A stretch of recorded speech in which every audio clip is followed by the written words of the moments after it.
Hello and welcome to my channel Computer Classes by Rachna. Earlier we saw different types of arrays and I explained how they are represented and how they are represented in memory. This is a one-dimensional array that you are seeing. It has subscript from 0 to 7, which means total elements n equal to 8, which means the total number of elements, the size of array is 8, and they are occupied in continuous memory locations. And we have also discussed the second type of array, which is a two-dimensional array. So the one that you see here is a 2 3, where 2 is the number of rows and 3 a 2 4, sorry. So 2 is the number of rows and 4 is the number of columns. So it has 2 rows and 4 columns. So what is n? The size of this two-dimensional array is total number of rows into total number of columns, which is equal to 8. So how this two-dimensional array is stored in memory and how this one-dimensional array is stored in memory, we will see. As you can see, this one-dimensional array has a starting address as 1000. 1000 is the starting address of the first element of the array, which is 10. So let's say that it is an integer array and integer occupies 4 bytes.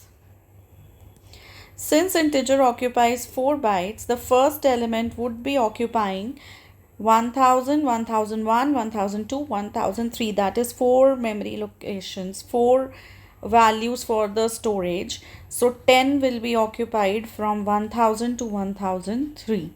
Then 20 will be the next memory address, which is 1004, 5, 6, 7, 8, 1004, 1005, 1006, 1007. So these 4 bytes will be occupied here. So memory word is of 4 bytes here because integer takes 4 bytes. All right. So then we have next element 30 will be at location 1008. 1008, 9, 10 and 11 will be occupied for 30. Next element would be 1012 location. So 40 is at 1012. So 1012, 13, 14 and 15 are occupied here for 40. Then next 4 bytes will be occupied for 50, which is 1016, 1017, 1018 and 1019.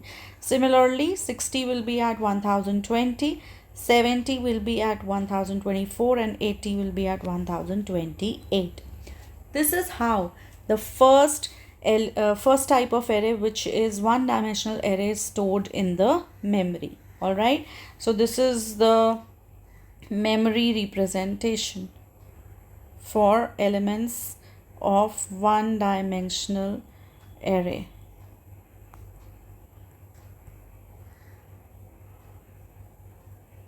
Now we will talk about the memory representation for this two-dimensional array. So this is a 2D array and we are talking about memory representation of this 2D array. You can see that here we have an array having 2 dimensions. The first dimension is the number of rows. The second dimension is the number of columns.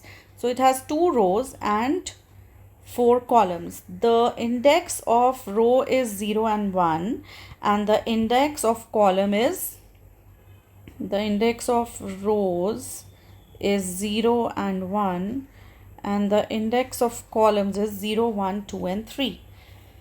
Now how many elements are there? There are total of 8 elements, number of rows into number of columns. So there are 2 ways in which this two-dimensional array can be stored in the memory. One is called as the row major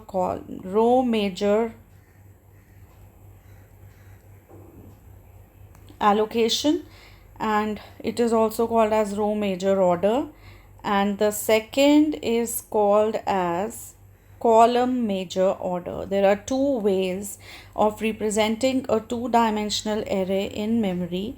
One is row major order and the second is the column major order.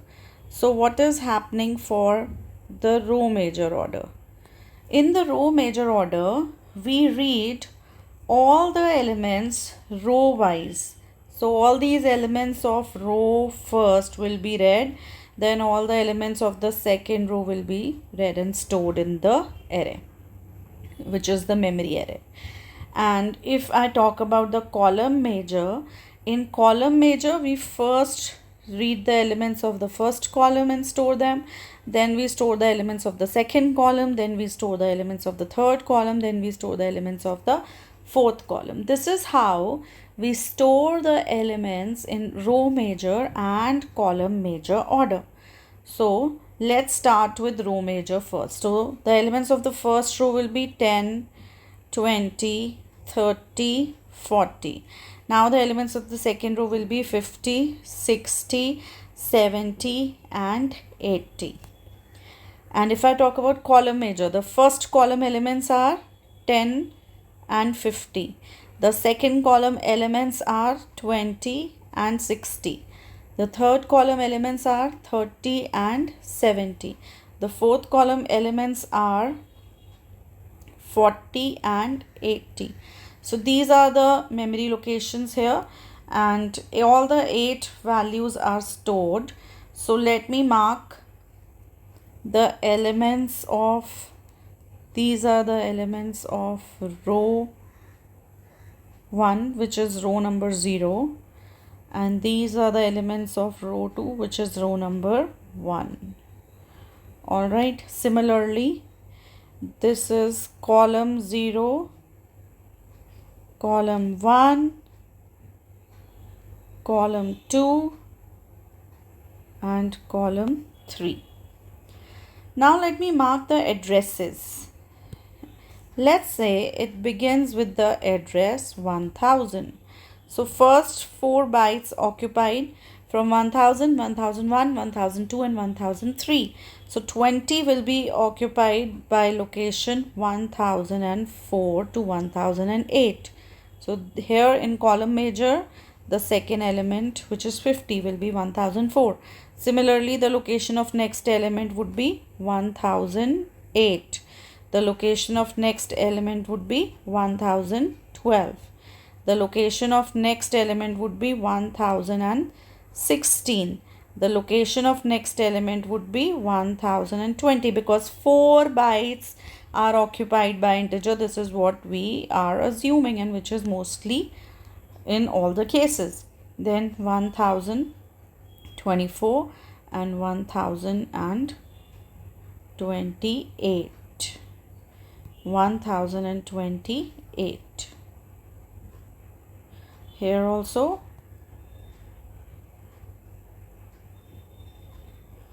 So these are the 2 ways in which we represent the elements of 2-dimensional array in the memory. One is row major order and the second is column major order. I hope it is clear to all of you. In the next session, we are going to discuss how the addressing is done in row major order and column major order. Thank you so much.